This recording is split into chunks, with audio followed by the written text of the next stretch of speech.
আজ রাতে ফ্রান্সের প্যারিসে জমকালো আয়োজনের মধ্য দিয়ে বিজয়ীর হাতে ফিফা ব্যালন ডি'র তুলে দেওয়া হবে এবং এবার ফিফা ব্যালন ডি'র বিজয়ীর হাতে তুলে দেবেন ব্রাজিলিয়ান কিংবদন্তি রোনালদিনহো। রোনালদিনহো এবার ফিফা ব্যালন ডি'র তুলে দেবেন চূড়ান্ত বিজয়ীর হাতে।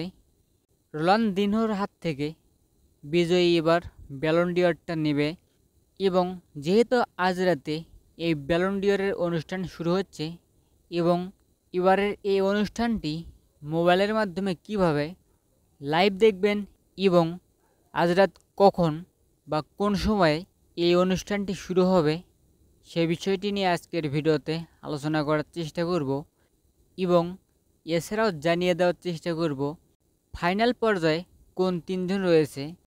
তো শুরু করা যাক।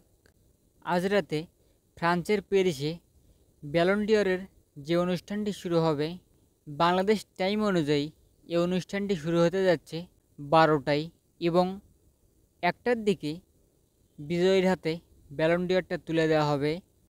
বাংলাদেশ টাইম অনুযায়ী 1টার দিকে বিজয়ীর হাতে ব্যালন ডি'র তুলে দেওয়া হবে এবং বাংলাদেশ থেকে মোবাইলের মাধ্যমে লাইভটি দেখতে হলে লিকুইবের ইউটিউব চ্যানেলে চোখ রাখতে হবে।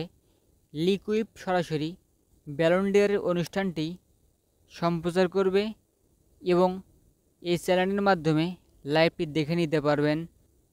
আমি স্ক্রিনে লিকুইবের ইউটিউব চ্যানেলটি দেখে দিলাম এবং আপনারা এই চ্যানেলের মাধ্যমে লাইভটি দেখতে পারবেন।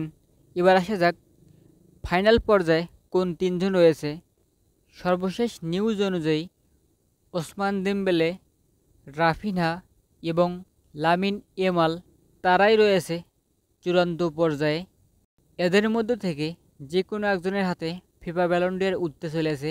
দেখা যাক শেষ পর্যন্ত কার হাতে ওঠে এবারের ফিফা ব্যালন ডি'র।